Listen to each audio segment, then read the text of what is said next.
ప్రభునందు ప్రియులైన మీకందరికీ యేసుక్రీస్తు ప్రభువారి నామములో శుభవందనాలు తెలియజేస్తూ ఉన్నాం. దైవజనుడు బ్రదర్ భక్త సింగ్ గారి పరిచర్యలో నుండి అలసిన వాణిని ఓరడించు మాటలు.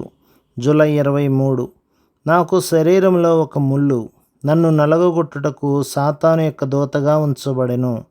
కొరింథీయులకు రాసిన 2వ పత్రిక 12వ అధ్యాయం 7వ వచనం. ప్రతి ఒక్కరి జీవితంలో మానవ గ్రహింపునకు మించిన ఏదో ఒక బాధాకరమైన ముళ్ళు ఉండును. ఎందువలన దేవుడు ఈ ముళ్ళును అనుమతించునని ఆశ్చర్యపడదుము. నీవు ఏ బోధకుని యొద్దకు వెళ్ళినను, ఏ కూడికకు హాజరైనను, ఏ పుస్తకము చదివినను అదే ప్రశ్న నీకు ఎదురగును. ప్రభు ఎందుకు ఈ ముళ్ళును నా జీవితంలో అనుమతించెను? ఏ ముళ్ళునైనా నేను పట్టించుకొనను గాని ఈ ప్రత్యేకమైన ముళ్ళు చాలా బాధాకరమైనది. నేను దీనిని భరించలేను. ఆ స్నేహితుని ద్వారా ఈ ముళ్ళు నాకు ఎందుకు వచ్చినది? ఒక స్నేహితుడు నా జీవితంలో ముళ్ళుగా మారునని నేనెన్నడూ తలంచలేదు అని అనుకుందుము. మనము అప్పుడు కలత చెందుదుము. ఈ సంగతులను అర్థం చేసుకొనలేము. బైబిలు తదితర పుస్తకములు చదువుదుము, ప్రార్థించుదుము కానీ జవాబు దొరకదు. అనేక మంది స్నేహితుల యొద్దకు వెళ్ళినను జవాబు దొరకదు. అప్పుడు మనము ఆ బోధకుడు సరైనవాడు కాడు, నా ప్రశ్నకు జవాబు చెప్పలేకపోయాను, నాకు బాధాకరమైన ముళ్ళు గలదు, ప్రభు ఎందుకు ఆ ముళ్ళును నా జీవితంలో అనుమతించినని ఆశ్చర్యపడుచున్నాను అందుము. నీవు 3వ ఆకాశమునకు వెళ్ళినను నీకు జవాబు రాదు. ఆ ముళ్ళు ఎట్టిదైనను అది నీ శరీరంలో ఉండవలసినదే. మన జీవితంలో ముళ్ళు ఎందుకు అనుమతించబడినవో తెలుసుకున్న హక్కు మనకు లేదు, దేవునికే తెలియను. నీ స్నేహితులు, ఇరుగు పొరుగు వారు, భార్య భర్తలు, బోధకులు, సంఘ పెద్దలు మొదలగు వారి ద్వారా ఏదో ఒక ముళ్ళు ఉండును. నీకొక ముళ్ళు కలదు. అది భరించుటకు చాలా బాధాకరమైన విషయం మాత్రము సత్యము. ఆ ముళ్ళు నీ సమాధానమును తీసివేసినది. దేవుని వాక్యము కొరకైన ఆకలి పోయినది.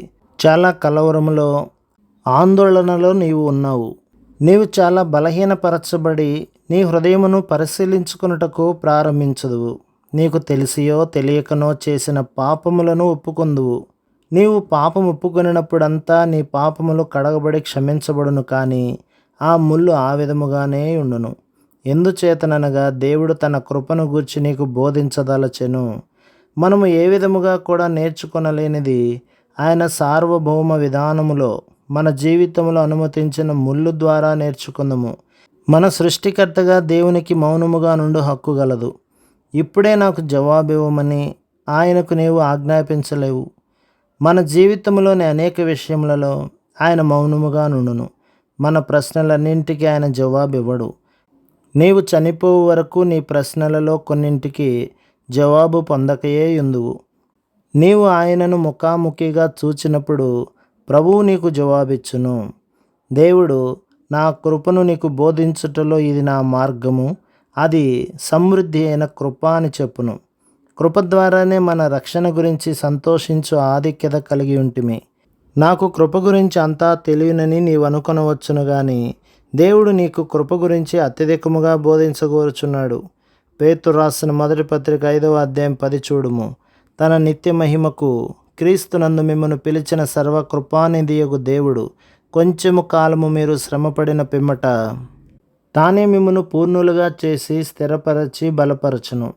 ఇక్కడ పేతురు ఆయనను సర్వకృపానిధియగు దేవుడు అని చెప్పుచున్నాడు. దేవుడు మనలను తన నిత్య మహిమకు పిలిచెను. మనం ఆయన మహిమను చూడవలెనని, ఆ మహిమలో పాలి భాగస్థులము కావాలనని, తన రాజ్యమును అనుభవించవలనని, తనతో జీవించవలనని, పరిపాలించవలనని దేవుడు కోరుచున్నాడు. ఇదంతయు ఆయన కృపను బట్టియే. దేవుడు నిత్యత్వము, నిత్యరాజ్యము, మహిమను గురించి ఆలోచించుచున్నాడు. మన శ్రమలు కొద్ది కాలమే ఉండును. అది అనేక సంవత్సరములుగా కనబడును గాని దేవుని దృష్టిలో అవి కొన్ని క్షణములు మాత్రమే. నీ ముళ్ళును గురించి దిగులు చెందకుము. ప్రభు మిమ్మును, మీ కుటుంబమును, మీ సంఘమును దీవించి ఆశీర్వదించునుగాక. ఆమేన్.